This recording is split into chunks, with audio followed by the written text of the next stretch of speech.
Bien, cerramos nosotros la última clase, la unidad 4. La unidad 4 hablaba de objetivos, ¿se acuerdan, verdad? ¿Se acuerdan de nuestras palabras claves, de las palabras más importantes?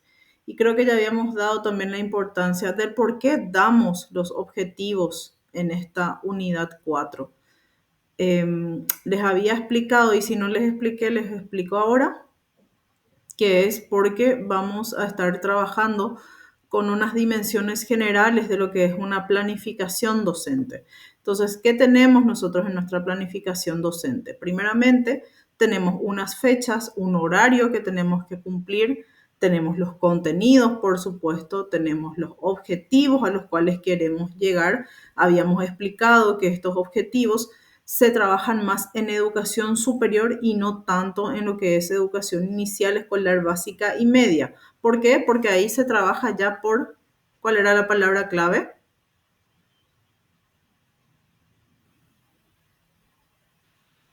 Por capacidades. Capacidades y competencias. Lo que se busca a lo largo del año es que un estudiante tenga una competencia determinada. Entonces, en cada clase se trabaja por capacidades. Ese conjunto de capacidades es lo que hace una competencia. Entonces, ¿se acuerdan ustedes de la definición de competencias?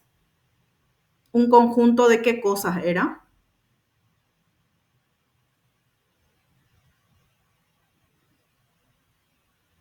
Un conjunto de capacidades, profesor, Sí, ¿y qué contiene esas capacidades, Roberto? le tiene que permitir al alumno eh, abordar una situación problemática de manera eficiente. Sí, sí, básicamente eso, ¿verdad? Entonces, ¿qué tiene que tener una competencia o una capacidad? Porque la competencia, sabemos, es un conjunto de capacidades, ¿verdad? Entonces, ¿qué tiene que tener esas capacidades? Tiene que tener habilidades, destrezas, actitudes, aptitudes, ¿verdad? ¿Para qué? Para poder lograr resolver un problema de manera éticamente aceptada, dice, y en el marco de un, por supuesto, determinado rol. Entonces, eso es una competencia, eso es lo que se busca. Ahora, cuando trabajamos por objetivos, también estamos pidiendo una competencia o no. ¿Cuál es la diferencia? Yo ya les dije que en educación superior se está empezando a trabajar porque se está instaurando en realidad la idea de trabajar por competencias con los estudiantes, ya no tanto por objetivos. ¿De qué teoría del aprendizaje eran los objetivos? La taxonomía de Bloom, Sí, taxonomía de Bloom y hablamos de una teoría del aprendizaje conductista, ¿verdad? Cuando hablamos de una teoría del aprendizaje constructivista, y ustedes van a decir que tiene que ver esto, profe, y la verdad que todo va concatenado, ¿verdad? Porque si hablamos de objetivos, hablamos de unos aportes que hace la teoría conductista. Cuando hablamos ya de competencias y capacidades, hablamos ya más de un modelo constructivista. ¿Y cuál es la diferencia? La diferencia es que en el modelo constructivista le hacemos trabajar más al estudiante, orientamos, guiamos al estudiante. Entonces, les damos, si bien por una parte unos contenidos, pero después vamos diciéndole, empiecen a hacer esta tarea, van a trabajar con esto, si no entienden pueden consultar, cosa que no pasaba en el modelo, por supuesto, conductista, ¿verdad? Entonces, un poco vamos por eso. Ahora, por el otro lado, hablamos hoy de lo que son los contenidos y quiero escucharles un poco qué son los contenidos para ustedes.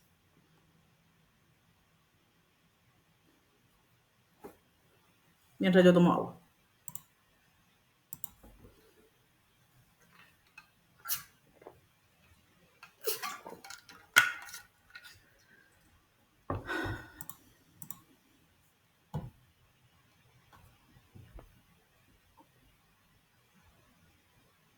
contenido es lo específico de cada disciplina que se va a enseñar al alumno. ¿Sí? Es un conjunto entonces de conocimientos que queremos transmitir, ¿verdad? ¿Qué más?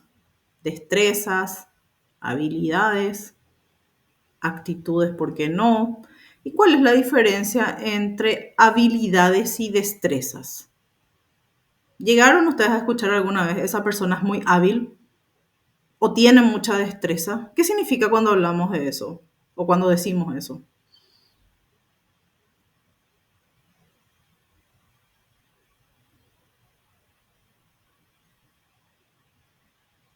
En las destrezas hay eficiencia, profesora. Sí, muy bien. Una palabra también, no solo educativa, porque en realidad eficiencia y eficacia hablamos en distintos ámbitos, ¿verdad? No solo en la educación, empresarial también. Bien, entonces, cuando hablamos de habilidades, hablamos de una predisposición natural que tienen los estudiantes. Es decir, ustedes están en la carrera de historia, están en un segundo año. Entonces, ya tienen una predisposición a qué? A aprender todo lo que tenga que ver con historia. ¿Por qué? Porque ustedes el día de mañana van a ser profesionales en el área de historia. ¿Y por qué hago ese énfasis? Porque ahí está la habilidad. Ustedes eligieron la carrera porque están predispuestos a aprender y lo van a aprender de manera más sencilla. Bueno, esa es la habilidad. ¿Cuál es la destreza? La destreza ya es el conjunto de experiencia que tenemos. ¿Verdad? ¿Qué experiencias te puede dar la carrera de historia? A ver, les escucho.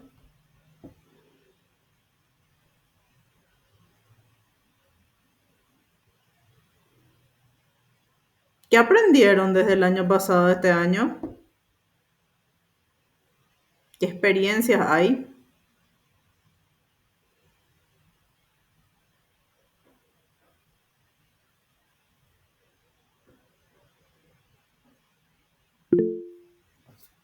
Metodología de la investigación. ¿Y qué aprendiste con metodología de la investigación?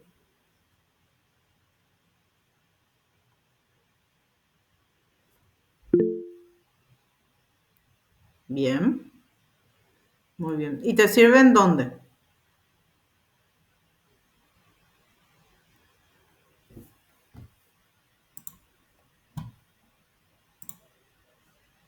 ¿Ya estás aplicando esos conocimientos?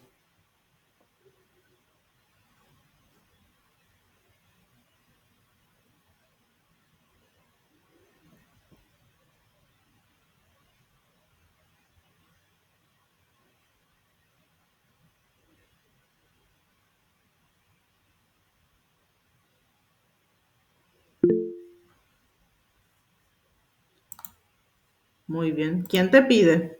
¿Dónde te piden? Ujú. Metodología entonces es un área, es una materia transversal, es una materia que va a estar presente en todas las materias, ¿verdad? Les pide y les exige que investiguen. Entonces, ¿deben ser hábiles? Sí. Deben tener destreza también para poder aplicar ese conocimiento. ¿Y solamente metodología de la investigación aprendieron? ¿No aprendieron nada más? Lengua también, profe. Lengua. Bien. ¿Cómo te va a servir lengua, José Acosta? Y para hablar, expresar, escribir. Excelente. ¿Verdad? Que es algo fundamental en todas las materias, en todas las carreras. No hay una sola carrera que pueda decir a nosotros no nos sirve investigación, a nosotros no nos sirve lengua. Castellano. Está presente. ¿Verdad? Es inherente. De hecho, ustedes tienen castellano desde que de primer grado. Y se sigue teniendo y se va a seguir teniendo también. ¿Verdad? Así como metodología. Metodología van a tener en todos los niveles. O sea, no se van a salvar de metodología en ninguna carrera, en ninguna especialización, en ninguna maestría, ni mucho menos doctorado, ¿verdad? Etnografía, aprendieron a citar fuentes, está bien también. Muy bien. Las fuentes son fundamentales para nosotros los historiadores, ¿verdad? No podemos hablar sin fuentes, es lo que nos dicen desde el primer día de clases. No podemos investigar, no podemos escribir nomás, tenemos que citar. ¿Dónde está la fuente? Famoso, te preguntan. ¿Cuál es la fuente? ¿Qué estudiaste? ¿Qué leíste? Bueno, muy bien. Entonces, ahí hablamos de habilidades y destrezas. Habilidades, entonces, la predisposición que tenemos. O sea, nosotros venimos predispuestos ya para aprender una cosa. Se nos hace más fácil cuando venimos con esa predisposición. Y cuando hablamos de destreza, cuando tenemos ya una experiencia. ¿Por qué les pregunto a ustedes? Porque ustedes ya tienen una experiencia de más de un año en la carrera. Significa que ya tuvieron que aprender algunas cosas, ¿verdad? Y ahí saltan justamente las materias, metodología de la investigación, que nos enseña y nos enseña a investigar, nos enseña a escribir un trabajo de investigación, ¿por qué no? Y a poder publicarlo el día de mañana. José me dice, bueno, castellano, perfecto. Claro que sí, porque vamos a seguir aprendiendo sobre castellano, ¿verdad? No es nuestra base y no, nosotros somos historiadores, pero necesitamos aprender a expresarnos, a leer, a escribir y a hablar también, ¿verdad? A hablar en público, a no tener ese pánico escénico. Entonces serían bien interesantes también unas clases de, ¿por qué no?, de exposiciones, de oratoria, de enseñarle al estudiante, mostrarle al estudiante cómo se tiene que comportar cuando va a estar al frente de un aula o al frente de un público. Cosas que casi nadie te enseña. ¿Verdad? Y ustedes acuérdense, ¿qué van a hacer ustedes el día de mañana? ¿Van a ser o docentes o van a ser investigadores? Y que yo les dije que va a ser el docente y el investigador va a tener que tratar de convencerle a su público. ¿Cuál es su trabajo? ¿Cuál es la importancia de su trabajo? ¿Cuáles son los resultados de su trabajo? ¿Verdad? Eso es lo que hace un historiador. Bien. Seguimos entonces. Hablamos del concepto tradicional y del concepto actual de contenidos. ¿Dónde yo encuentro mis contenidos? Primera pregunta. Estos contenidos, porque ya definimos lo que es un contenido, ¿dónde yo los puedo buscar?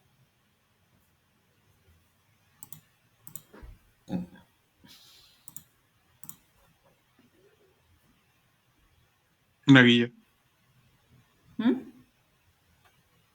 en la guía o en el programa. En la guía, sí, nuestra guía didáctica es lo que funge como programa de estudios en este año, ¿es cierto? Eso es para nivel universitario. Están todavía conmigo, ¿verdad? Porque a mí me salta como que van y vienen. No sé si se cortó o no. Vamos bien. Ah, ok. Sí, Bueno, dale.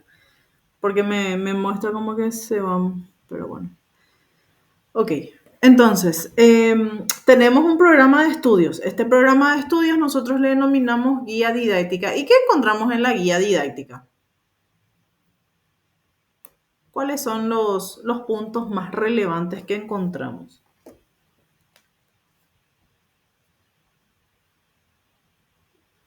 Un calendario de actividades, Un calendario de actividades.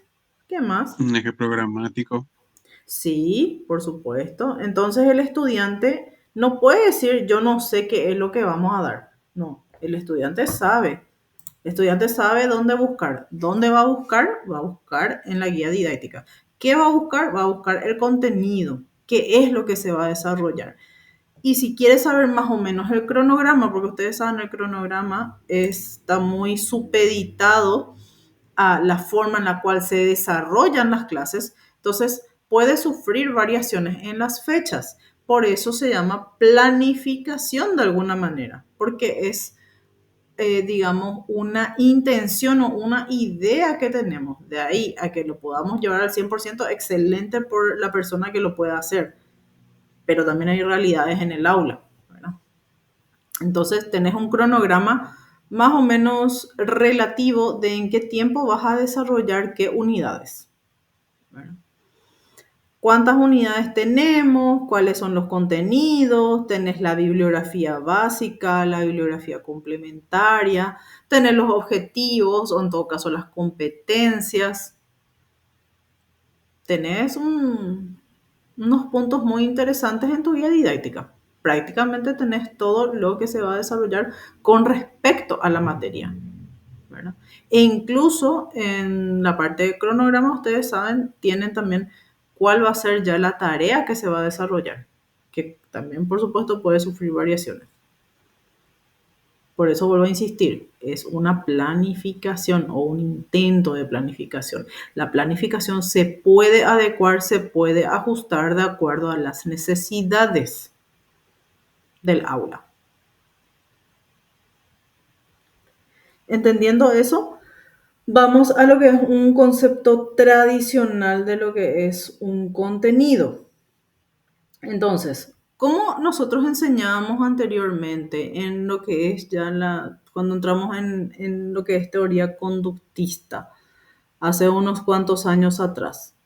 ¿Cuál era la figura del docente? El docente era la figura máxima. El estudiante era el que prácticamente no sabía nada y por más que sabía, bueno, no podía hablar demasiado, ¿verdad?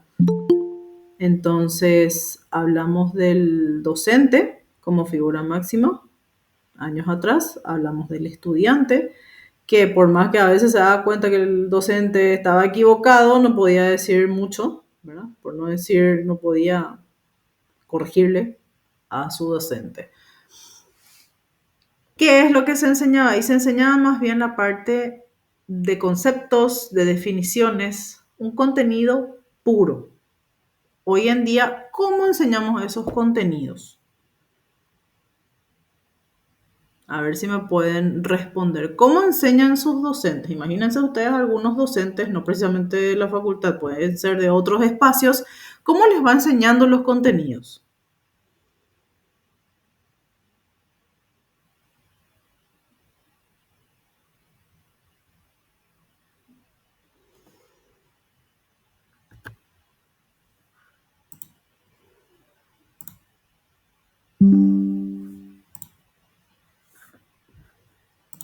Supongo que empezando con preguntar si es que se tiene algún conocimiento previo Sí, sobre el contenido que se va a dar.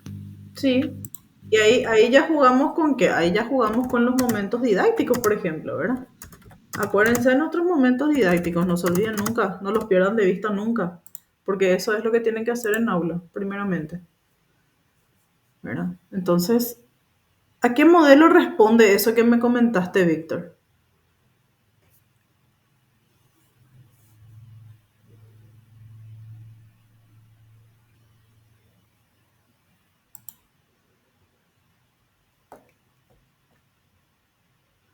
¿Hablamos todavía de un modelo conductista o ya no tanto?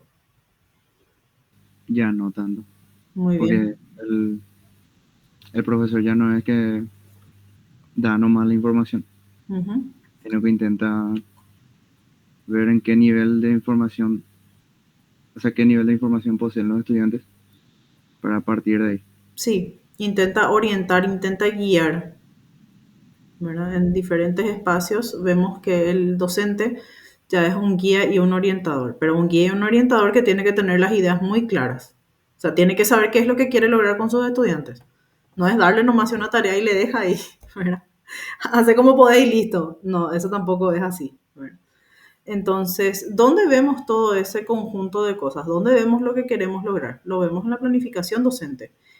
Y para tener los objetivos, por supuesto, tenemos que tener nuestros contenidos. Ahora, nuestros contenidos responden al tipo de objetivo que yo estoy pretendiendo desarrollar, ¿verdad? Tengo varios niveles. ¿Se acuerdan de los niveles?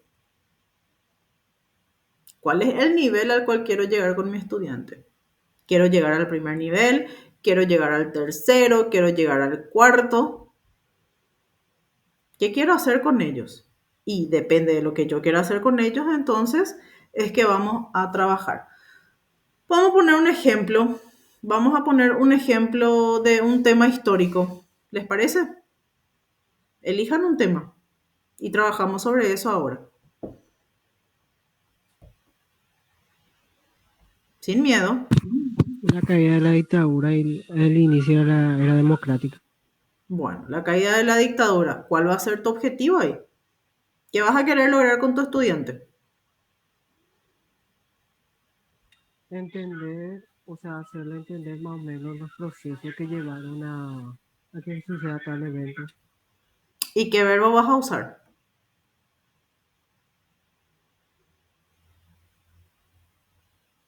Porque acuérdate, tiene que estar con verbos en infinitivo. Y causa y consecuencia. Comprender. Comprender. Entonces, ¿qué nivel es? El segundo nivel. Comprensión. ¿Comprender qué cosa? La importancia o comprender la caída de la dictadura de Stroessner. Ese es un tema. Después, identificar el inicio de la democracia. Ese es otro tema. No le vaya a poner juntos los temas. Tenemos que separar bien eso. Porque de acuerdo al nivel que vos querés enseñar. ¿Qué nivel querés enseñar? Porque si es Stroessner, yo creo que va a ser más o menos nivel medio, séptimo, octavo, noveno, por ahí. Cristian, si vos me ayudas, porque yo solo tengo séptimo. En séptimo nosotros llegamos solamente a historia colonial. Nos damos Noveno es tema noveno y tercer año. noveno y tercer año. Gracias, Cristian. Entonces, vos tenés a unos alumnos de noveno grado. No es entrar nomás. Te aviso, ¿verdad? ¿Qué tenemos que entender para entrar en aula? Tenemos que entender cómo piensan estos alumnos de 14, 15 años. Porque si hay una cosa que ustedes tienen que entender como docentes o futuros docentes, porque van a hacer sus horas prácticas, no vayan a creer que todos piensan de la misma manera, ni que todos tienen el mismo crecimiento ni desarrollo personal. Séptimo tiene una característica, octavo grado tiene una característica, noveno grado tiene una característica, por supuesto, tercer año de la media ya tiene otra. Entonces, ver, o sea, por eso les digo, no es poner mal objetivo y hacer nomás esto, no funciona tanto así. Entonces tenemos que conocer el grupo con el cual vamos a trabajar. Vos vas a trabajar con noveno y con tercer año, ¿verdad? ¿Y qué tenés que hacer? Tenés que tratar de que se interesen en tu tema, de que puedas hacer que te presten atención. Ahora, ¿cuántos minutos de atención te van a prestar? Entendiendo que están en un noveno grado, 14, 15 años. ¿Verdad?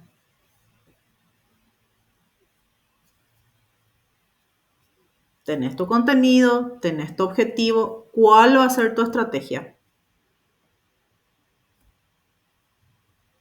¿Cómo vas a trabajar con ellos? Porque uno puede ir muy preparado, puede tener mucho conocimiento, pero no es suficiente. Profe, ¿Mm? Te escucho. te puedo cambiar la pregunta. Sí, O sea, claro. revertir podemos. Sí, Profe, podemos. ¿vos qué harías? ¿Vos qué harías con adolescentes de 14, 15 años? Con 14 y Para que 15 te años, entiendan. primeramente le saludas así con mucha energía. Buen día. ¿Verdad? Entonces no te hacen caso, porque a veces están ahí hablando y me hacen así. Buen día. Hasta que te presten atención. Si no, vos no vas a controlar tu aula. Primero y principal. ¿Quién controla su aula? Su aula controla el docente, nunca el estudiante. Bueno. Segundo, le haces una introducción. La semana pasada estuvimos hablando de esto. Es lo que yo hago con ustedes. Retroalimentación. ¿Qué hicimos? Hicimos tal cosa. Aprendimos tal cosa. ¿Qué vamos a hacer hoy? Hoy vamos a hablar de un señor que se llamó Alfredo Stroessner. ¿Escuchamos? Te van a decir que sí, escucharlo. O capaz no. Bueno, depende. Alguno que otro va a escuchar. Entonces ahí inicias vos tu ambiente. ¿Qué estoy haciendo yo? Estoy dando espacio para el inicio del desarrollo del contenido. ¿Verdad? Ahora, hay uno que no te hace caso para nada, que vos estás hablando, explicando y él sigue hablando y sigue mirándole a alguien y tirándole papelitos, porque esa es la realidad que vas a encontrar en noveno grado al menos. En un tercer año capaz que ya no tanto, ¿verdad? Pues yo tengo tercer año y mi tercer año es bastante serio. No son así de tirarse papelitos ya ni nada. O sea, están en un nivel un poco más alto, ¿verdad?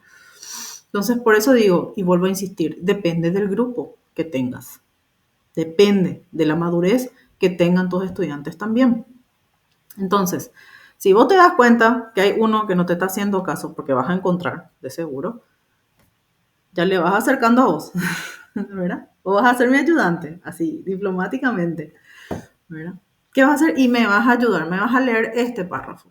Vamos a comprender este párrafo. Trabaja con ellos. ¿Vos querés que comprendan? Trabaja con ellos, lee con ellos. Y ahí te vas a dar cuenta si tu alumno siquiera sabe leer. Porque es una realidad. Tenemos alumnos de séptimo grado que no saben leer y que tienen muchos errores ortográficos. Y si no sabe leer, entonces no podemos llegar al segundo nivel, que es comprensión. Entonces, yo agarro mi libro, leo con ellos, trabajo con ellos. Algunos son rápidos y hacen rápido las cosas. Bueno, responden rápido, terminan rápido. Después tenés los otros que no les da el tiempo. No hacen, no entienden. Y vos estás en el medio, porque vos tenés un grupo. Y todo ese grupo tiene que, digamos, tener resultados.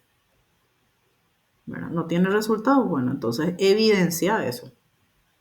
¿Cómo evidencio? Y anoto, ¿verdad? La alumna María Cecilia Vera no me presentó tarea. No me presentó el lunes 2 de septiembre. Siguiente clase, no me presentó tarea incompleta. Entonces vas registrando. ¿Por qué? Porque el día de mañana tu aval, ¿cuál va a ser? Tu evidencia. Esa es tu evidencia. Si vos no evidencias, te va a decir, ¿y dónde está escrito? ¿Y pusiste en algún lado? ¿Y dónde está? ¿No hay? Ah, bueno, el alumno tiene la gana. Porque el alumno puede completar nomás, pues, de un día para otro. Y vos le decís, yo ya no te voy a corregir porque ya pasó 3 meses. Genial. Pero si vos no tenías escrito o anotado en algún lado, le vas a tener que corregir. Y le vas a tener que poner puntaje. Bueno, eso cuando seas docente de aula. Cuando sos practicante, vas a estar con tu titular. Recomendación sana, que ayer justamente, Cristian, vos ya escuchaste esto ayer, ¿verdad? Vas a volver a escuchar. Tienen que estar con alguien con quien se sientan cómodos ustedes a la hora de desarrollar sus clases. Porque la persona o el titular que está con ustedes es el que les va a evaluar. ¿Cuántos puntos hay en juego? 100 puntos. Son 100 puntos por clase. No es poca cosa, ¿verdad? Desde la planificación hasta la forma en la cual ustedes están vestidos y la forma en la cual van desarrollándose o desarrollando la clase en aula. O sea, todo el ambiente, todo un conjunto es. Y son 20 horas prácticas. Entonces, por eso hablamos de la importancia de los contenidos. Es importante que ustedes lo manejen, por supuesto. Y no dudo, lo van a saber mucho, pero también tienen que saber cómo llegar al estudiante. Porque les cuento que no es suficiente el conocimiento para los estudiantes. Bueno, entonces tengo que ver qué estrategias voy a aplicar. ¿Qué voy a hacer? Porque son una hora no es historia. Historia tiene 2 a 3 horas nomás. En séptimo son 3 horas. 3 horas, no reloj, 3 horas cátedras. Serían 45 minutos. Y jamás te van a prestar atención 3 horas. O sea, lo máximo te van a prestar atención es media hora capaz. Después ya empiezan a moverse. Entonces, ¿qué hago yo con ellos mientras tanto? Porque necesito que aprendan una cosa. Necesito que ellos puedan comprender ese contenido. Entonces, por eso hablamos de contenido tradicional y contenido actual. El tradicional es que vos le dictabas nomás, vos le dictabas, vos le dabas, ellos copiaban y ya está. Ahora, el contenido actual es el que te dice, trabaja con ellos. O sea, trabaja una competencia, porque en escuela, vamos a volver a insistir, en escuela es competencia. Ahora, ¿quieres hacer tu práctica en la universidad? Puedes hacer también. No muchos se animan nomás, pero podés hacer. Ahora tenés que ver con quién vas a hacer. ¿Qué estrategias vas a aplicar con alumnos universitarios?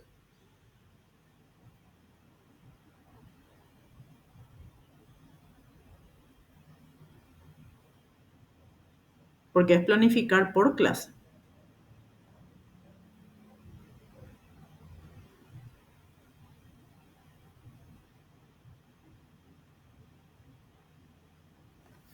Bien.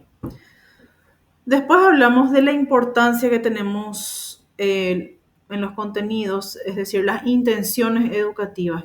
¿Quién es el que pone las intenciones educativas con los contenidos? Los pone el docente. El docente es al fin y al cabo el que elige cuál es el contenido que va a desarrollar con mayor detenimiento, qué es lo que quieren que el estudiante aprenda y para qué trabajamos tanto nosotros contenidos. ¿Quién me puede responder? Yo solamente quiero que mi alumno aprenda o hay algo más detrás de esto.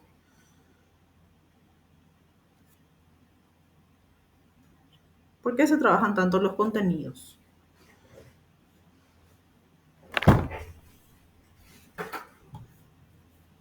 Porque sobre esos contenidos se van a constatar las destrezas, habilidades y actitudes. Bien, muy buena respuesta, Roberto. Sí, que entienda y sepa explicar. Muy bien, José. Pero hay ciertas cosas, o sea, ciertas materias de repente, ¿verdad? Que no precisamente las vas a usar siempre. Y yo te hago un ejemplo. Así vamos a reírnos un poco, ¿verdad? De historia antigua de Grecia y Roma. Historia antigua de Grecia y Roma en el colegio no te va a servir tanto. Séptimo, octavo y noveno no da Grecia y Roma. Da historia colonial, o sea, historia paraguaya, ¿verdad? En un primer año lo que he visto que más o menos hay alguna que otra cosa, pero muy básico, ¿verdad? Entonces, ¿para qué les va a servir a ustedes historia antigua de Grecia y Roma, por ejemplo? ¿O para qué les sirve?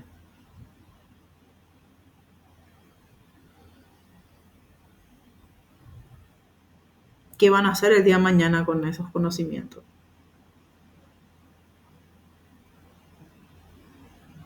Para entender el mundo occidental, porque sí es la cuna de la civilización. Bien, buena respuesta, José. Genial. ¿Otra respuesta?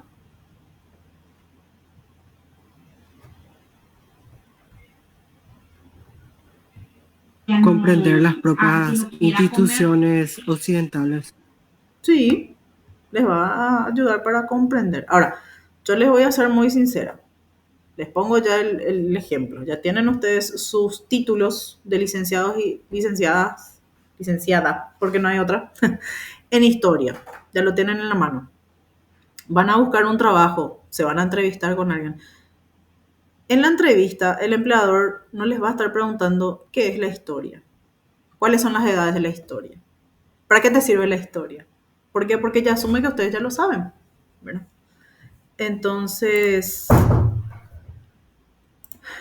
perdón. Entonces, lo que hacemos es demostrar ese bagaje de conocimientos que nosotros ya tenemos. ¿Dónde vamos a buscar trabajo? ¿Queremos ser docentes? Perfecto. Entonces, ¿qué actitudes o qué aptitudes tenemos nosotros? ¿Qué conocimientos tenemos nosotros para poder demostrar y convencerle a nuestro futuro empleador que somos buenos para ese trabajo? Y no solamente en colegio o en universidad, pueden buscar en otros espacios, pueden buscar en Secretaría Nacional de la Cultura, pueden buscar en Biblioteca Nacional, en todo lo que tenga que ver con cultura, en diferentes bibliotecas, porque no en museos, en el Archivo Nacional, pero tienen que tener ya ustedes un bagaje de conocimiento en donde no les va a estar preguntando qué es lo que aprendieron en la universidad. Ellos ya asumen, ellos ya saben qué aprendieron ustedes en la universidad. Les va a decir, ¿cómo vamos a llevar a la práctica esos conocimientos que ustedes tienen? ¿Cómo van a resolver tal o cual problema? Porque eso es hoy en día digamos, el aprendizaje de contenidos. Y también les hice otra pregunta, que es donde quiero cerrar un poco, pero más o menos ya va por ahí, ¿verdad? ¿Por qué tienen ciertas materias? ¿Por qué tienen ciertos contenidos? Y porque eso es lo que ayuda al perfil de egreso que tienen ustedes o que van a tener ustedes el día de mañana. ¿Ustedes conocen el perfil de egreso de la carrera de historia? ¿Qué son capaces de hacer? ¿Qué van a ser capaces de hacer?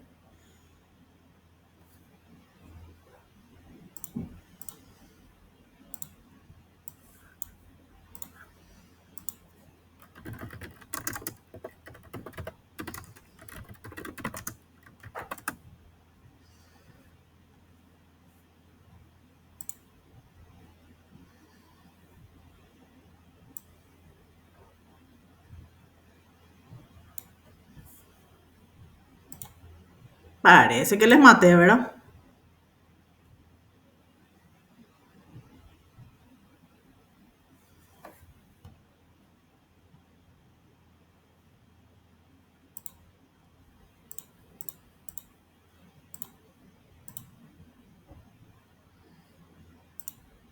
Avísenme si pueden ver mi pantalla. Se ve. ¿Se ve? Genial. ¿Qué te dice ahí? ¿Qué puede hacer el egresado? 3 cosas te dice.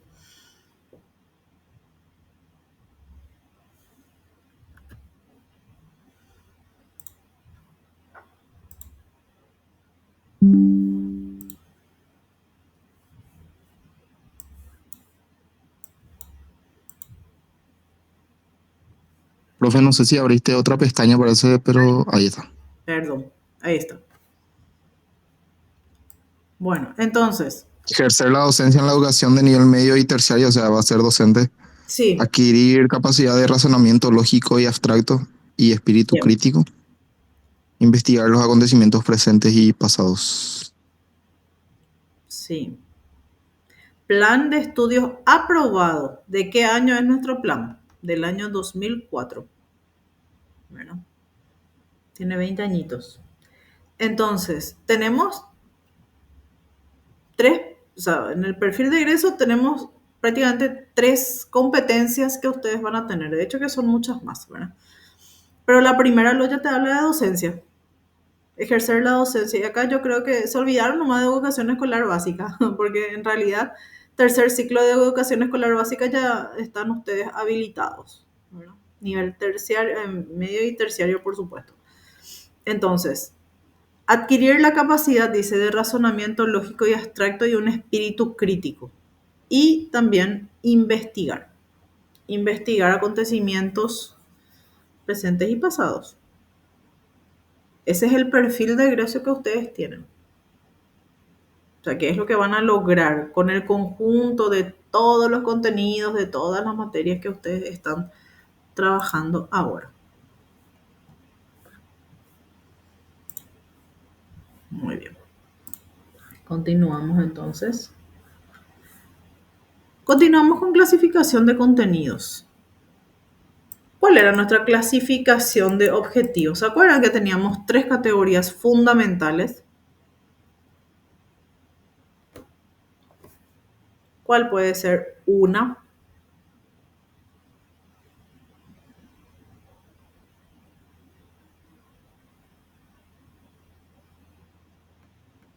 Cognitiva, afectivo y psicomotor, ¿no, José?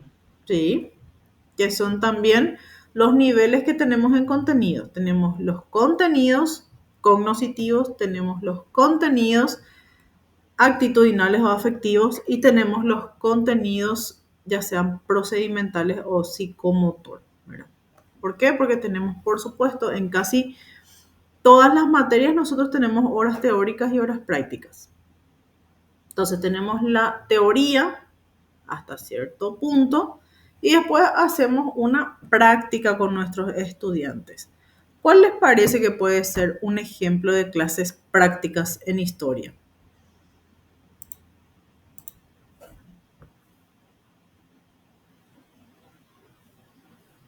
¿Visitar museos o algún lugar histórico puede ser, profe? Por supuesto, claro que sí, Cristian, puede ser.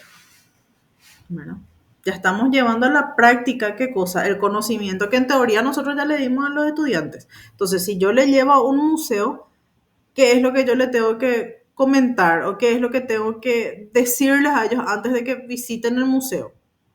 Primeramente, conocer, o sea, primeramente hablar del museo, o sea, ¿qué tipo de museo es el que vamos a visitar? ¿Qué tipo de objetos tiene? Y si tiene alguna relevancia, alguna importancia con los temas que yo estoy desarrollando en clase. Entonces, tenemos que hacer esa unión para que ellos puedan entender. Porque si yo le llevo allá al Museo Mitológico de Onda nomás, no van a entender. Ahora, si yo les fui explicando quiénes fueron los mitos que se dan mucho en guaraní, por ejemplo, ¿verdad? Entonces ya van a entender ellos. Ah, esto es lo que dimos en clase. Estos son los mitos que dijo la profe, ¿verdad? Entonces, entender un poco eso, ¿verdad? Y después, por supuesto, si vos le llevas y le visitas, o sea, le pedís que visiten, tiene que haber un trabajo de por medio. O sea, ¿cuál es el trabajo? ¿Cuál es la función del visitar ese museo?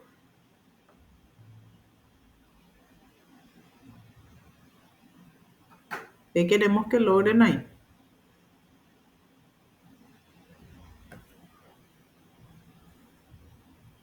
Que dibujen, que entiendan, que valoren, porque ese es, porque, por ejemplo, un objetivo y un contenido actitudinal.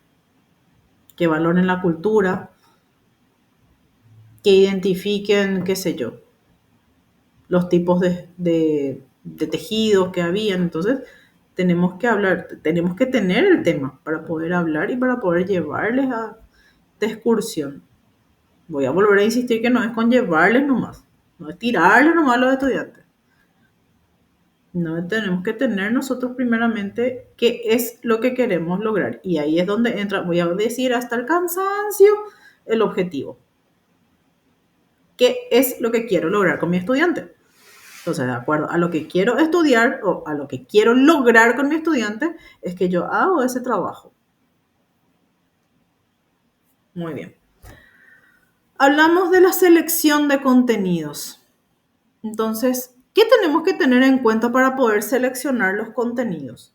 Contenidos hay suficientes.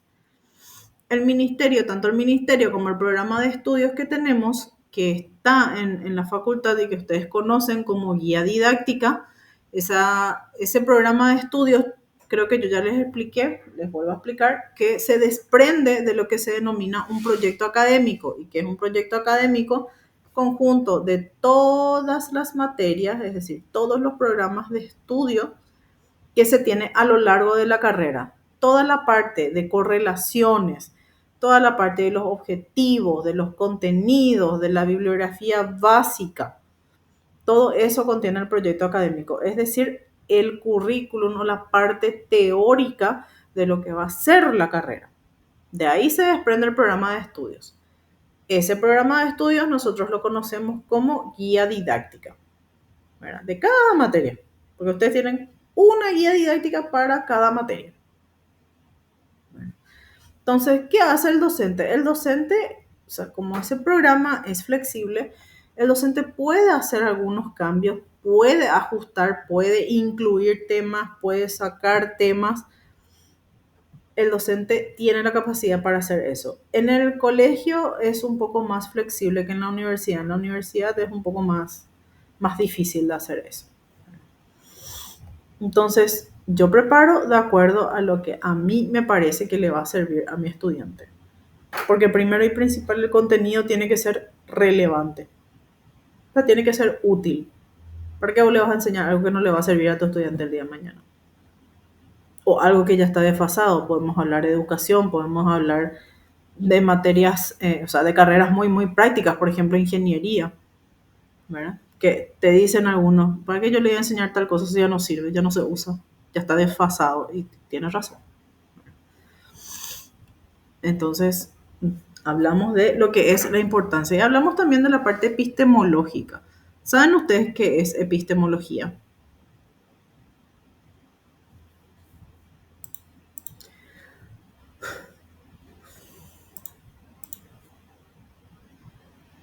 ¿Qué es la Construcción de conocimiento. construcción de conocimiento? Sí, la validez que tenemos del conocimiento, ¿verdad? Hablamos de una coherencia educativa también, que fue lo que fui mencionando un poquito, es el explicarles. Si quiero hacer alguna cosa con mis estudiantes, es explicarles y que logren entender qué es lo que van a aprender. Y si le quiero llevar a algún lado, entender, explicar, ¿verdad? Y hacer esa correlación de la parte teórica, que es lo que estamos dando en clase, de lo que van a ir a ver, por ejemplo, en el museo. Esa es una coherencia educativa. También hablamos de algunos temas transversales. ¿Ustedes saben lo que es un tema transversal?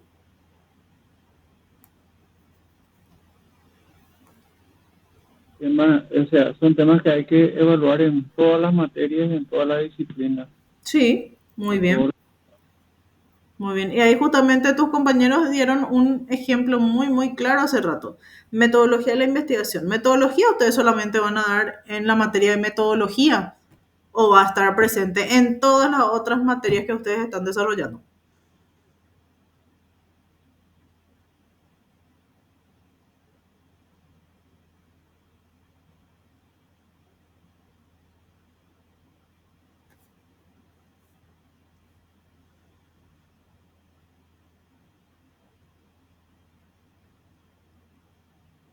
Ese es un contenido transversal. ¿Por qué? Porque si bien te enseña metodología, todas las otras materias les pide trabajo de investigación, ¿o no?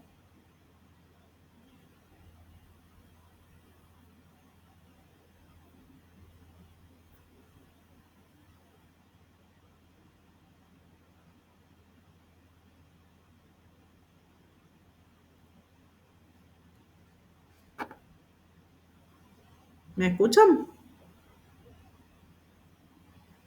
¿Y por qué tanto silencio?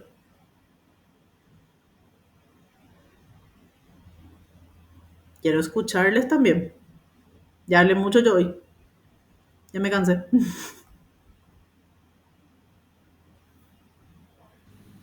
Entonces, no es solamente, o sea, se refiere justamente a las clases que se tienen que dar en cualquier disciplina, porque son esenciales para algún objetivo en específico. El En contenido que no- transversal es ese, sí. sí, Metodología de la investigación, y es el ejemplo que estábamos dando de materia, por ejemplo. Metodología a vos te va a servir para todas las carreras. Y ahí metió gol Paraguay, porque estoy escuchando los gritos, ¿ver? Pero bueno. Eh, te va a servir para todas las materias. Porque sí o sí, en una materia específica, y podemos poner como ejemplo, historia antigua de Grecia y Roma, te pide que investigues sobre lo que fue la colonia romana en un lugar específico. Entonces, ¿qué vas a usar? Vos vas a usar los elementos que vos aprendiste en metodología de la investigación. O hablamos de lengua castellana también. Fundamental que ustedes aprendan a escribir un trabajo de investigación, ¿verdad? Y tiene ciertos criterios que tiene que seguir ese trabajo de investigación. Ese es un contenido transversal. O sea, vos no vas a dejar de usar lengua castellana, vos no vas a dejar de usar metodología en la investigación, por ejemplo. A eso nos referimos con contenidos transversales. En este caso, materias, no es lo ni contenidos, materias transversales son. Y esas materias tienen sus contenidos. Sus contenidos pueden ser los criterios que te da para elaborar un trabajo de investigación. ¿Qué criterios te da metodología? Decime uno nomás.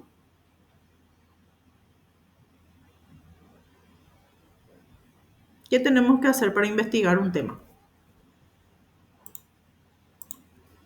delimitar el marco teórico. Perfecto, delimitas, porque jamás vas a poder trabajar todo.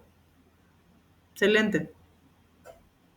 Bueno, ese es un criterio básico, fundamental.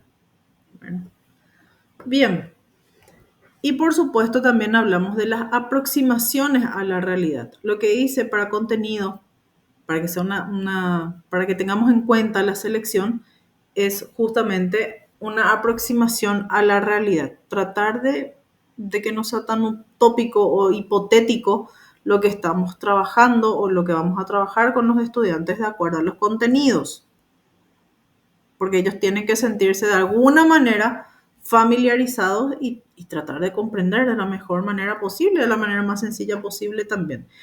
Después podemos ir, por supuesto, por niveles y podemos empezar a complejizar un poco más, pero no podemos complejizarlo de entrada. No, no hay forma. Muy bien. Entonces, con eso damos cierre. Les voy a mostrar lo que va a ser el trabajo. Yo creo que ya habrán visto en la plataforma. No sé si ya abrieron su plataforma.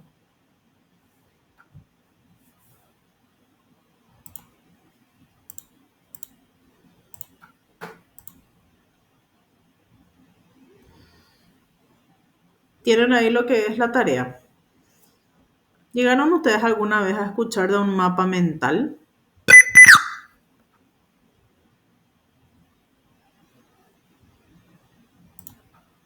Yo lo que sé que es muy parecido a un mapa conceptual. Sí, es muy parecido al mapa conceptual. ¿Cuál es la diferencia? Que el mapa mental es mucho más accesible, ¿verdad? ¿A qué nos referimos con accesible? Primeramente, vamos a tener un tema central, ¿verdad? Vamos a relacionar las ideas. No pide conceptos. Si ustedes quieren ponerlo, lo pueden poner, pero no es obligatorio poner conceptos. Sí, lo que se pide es utilizar un poco de creatividad aquí y diferenciar para poder hacer más clara la relación entre los temas que fuimos justamente desarrollando hoy. Entonces tenemos ideas o conceptos principales del tema, como les digo, eso es un poco más libre. Lo que quiere la profe para esta tarea es más bien que ustedes trabajen con imágenes. Si tienen una imagen, algo de referencia para que lo puedan hacer, lo puedan poner. Y por supuesto, el último indicador siempre es sintetizar el tema propuesto, es decir, que no sea demasiado largo. De hecho, que el mapa mental no se presta luego para que sea muy largo. Bueno. ¿Cuáles son los temas? Y los temas son los que fuimos trabajando justamente hoy, ¿verdad? Concepción tradicional y actual de lo que es contenido, clasificación, contenidos básicos y adecuación curricular, selección y organización de contenido. Con respecto a adecuación curricular, si bien no profundizamos demasiado, es importante que ustedes sepan que hay una ley, la ley 5136/13, que por supuesto es del año 2013, en donde se habla, en donde se da unas ideas de cómo hay que trabajar con el alumno que tiene una adecuación curricular. Es decir, los trabajos son distintos. En algunos casos te dicen la metodología nomás cambia, pero en realidad que cuando la metodología nomás cambia, cambia todo. Cambia la forma de evaluación, cambia el contenido. Es diferente. Y ojo con esto, es importante que también ustedes sepan que para poder hacer una adecuación curricular, tenemos que tener el diagnóstico primero. Es decir, nos tiene que llegar un informe en donde nos muestra o nos da los pasos de qué cosas puede hacer el estudiante y qué cosas no puede hacer el estudiante, y por ende no le vamos a poder pedir porque no va a poder hacer, ¿verdad? Entonces, trabajando desde ese informe es que posteriormente se trabaja con lo que es una adecuación curricular, ¿sí? Cuando adecuamos, como les digo, contenidos, los objetivos van a ser los mismos, los contenidos sí no digo van a cambiar, pero van a ser mucho más accesibles. La palabra es más accesible, ¿verdad? Va a cambiar la forma de evaluar, va a cambiar la tarea y por supuesto cuando hablamos de evaluación hablamos de tarea y hablamos de examen. Es diferente, ¿verdad? Tengo experiencias, yo casi cada año tengo experiencia con algún alumno con adecuación curricular. Es diferente. Entonces, ¿nos tienen que dar una mano? Sí, nos tienen que dar por lo menos el informe de qué es lo que puede hacer el estudiante y qué no. Y después trabajamos como podemos en aula con ellos. Bueno, porque también tienen su propia personalidad, eso no es menos importante. En mi caso, yo tenía una alumna con un autismo bastante severo, pero conmigo era tranquila. Ella conmigo nunca se ponía nerviosa, pero sí con otros docentes yo escuchaba que se ponía muy nerviosa. No le gustaba y gritaba o salía de aula. Y son realidades que van a tener ustedes, ¿verdad? Si es que van a estar en aula. Y no solamente en educación escolar básica, ni inicial, ni medio. También estamos teniendo muchos alumnos con adecuaciones curriculares en la universidad. Tenemos alumnos. ¿Verdad? Entonces son realidades que están presentes y no podemos dejarlas de lado. No sé, Profesora, sí, usted no se acuerda de Ariel Ruiz Díaz, que estudiaba sí, periodismo? sí, sí, sí, claro, me acuerdo, es mi amigo. Él era mi alumno. Sí, en serio. Sí, él era mi alumno. Y yo tenía que hacer un pequeño programa. Sus exámenes solamente tenían 5 preguntas y de ahí se sacaba directamente la nota. Ujú, Respondía a las 5 preguntas, 5. 4 preguntas, 4. otro. 3 preguntas, y así yo hacía con él. Pero él no tenía, digamos, ahí es súper importante lo que me decís, porque él no tenía adecuación en cuanto a cognitivo. Él creo que su tema era más bien su no vidente, pues, pero en cuanto a la parte cognitiva, no, llegó a ser egresado, creo que hasta distinguido, presentó un trabajo de investigación y todo. Así que la parte cognitiva no era el problema con Ariel, Sí, era la parte visual, ¿verdad? Porque es no vidente. sí. Son diferentes, Una vez yo, diferentes. una vez yo tuve con él una dificultad, pero no por parte de la física ni la química, que eran mis materias, sino por parte de la música. Ah, Él tocaba la guitarra muy mal, y cantaba muy mal y todo el mundo le aplaudía, pero le aplaudía porque era ciego, no porque cantaba bien, no porque tocaba bien. Y yo le tuve que decir, pero él me aceptó, él no se enojó, él me aceptó y me dijo, gracias por decirme. Yo le dije, mira, a vos te aplauden porque sos ciego, no porque cantás bien, disculpame que te diga, pero otra persona no te va a decir, le dije, ¿verdad? Con un terror le dije, pues yo tenía miedo que se enoje conmigo, pero no se enojó. Y después me dio la razón, después con el tiempo me dio la razón. sí, le conozco a Ariel. Hace años le conozco, del 2017, o un poco más, por ahí, por ahí. Por eso te digo, o sea, con él no era el problema de cognitivo, sino que el problema visual, ¿verdad? Y es ahí donde justamente les quería también hacer esa acotación. Hay diferentes tipos de, de dificultades que atraviesan, ¿verdad? Algunos son de acuerdo a la vista, por ejemplo, que son los ciegos. Después tenemos a los que son sordos. En educación llegó a haber una promoción de alumnos sordos. 4 años siguieron la carrera. Se había abierto una sección especial para estudiantes, ¿verdad? Después tenemos los que son motores también, es decir, los que están en silla de ruedas o alguna que otra dificultad. Y después está el cognitivo, que ya es con el tema de aprendizaje directamente. Entonces son diferentes tipos de adecuaciones los que hay que hacer. No todos son lo mismo. Eso es importante poder entender y diferenciarlos. Muy bien, llegamos hasta acá. Vamos cerrando. Quiero escucharles un poquito antes de cerrar esto. ¿Qué es lo que aprendimos hoy? Si es que me pueden decir, por favor. Les escucho. Aprendimos lo que es contenido, bro. Muy bien. ¿Qué aprendiste de contenidos, Roberto? Que hay un modelo tradicional y hay un modelo actualizado, moderno. Muchas gracias. Muy bien. ¿Alguien más que quiera acotar lo que aprendió?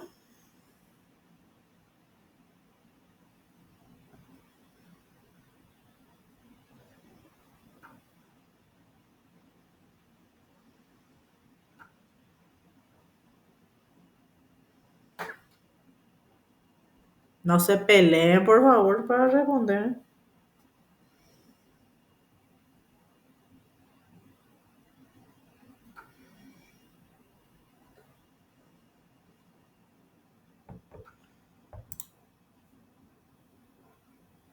Si nadie va a hablar, yo voy a ser dedocrática. ¿Sabenlo? Voy a señalar así con mi dedo quién me va a responder.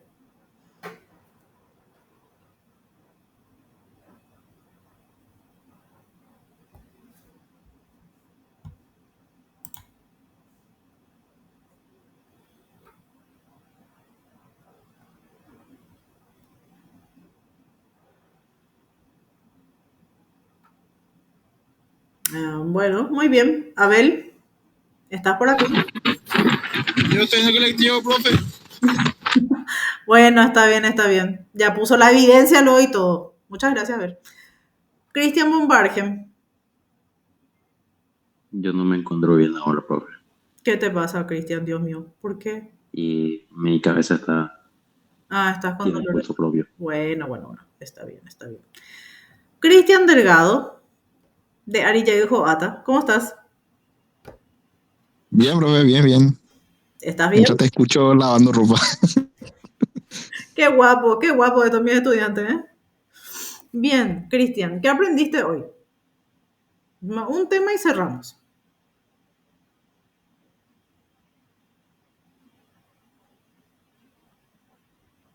Se quedó así, sí. Habla, Cristian. ¿A qué? Perdón, vos sabés que estaba hablando ya para mi micrófono ahora. Justamente el tema de los contenidos, si bien es algo, digamos, con lo que yo estoy al tanto todos los días, Sí, hay cosas con lo que uno se olvida o tiene que estar constantemente, digamos,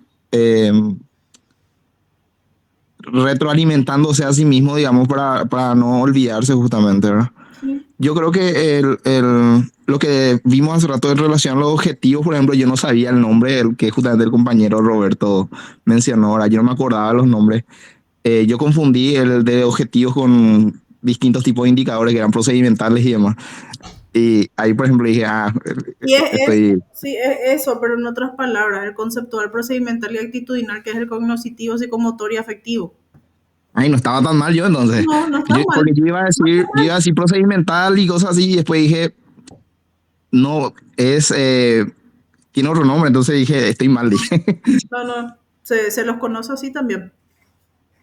Y yo, tipo, con ese nombre le conozco, ¿verdad? De procedimental, de contenido, o sea, Vale, conceptual, sí. sí, conceptual y demás.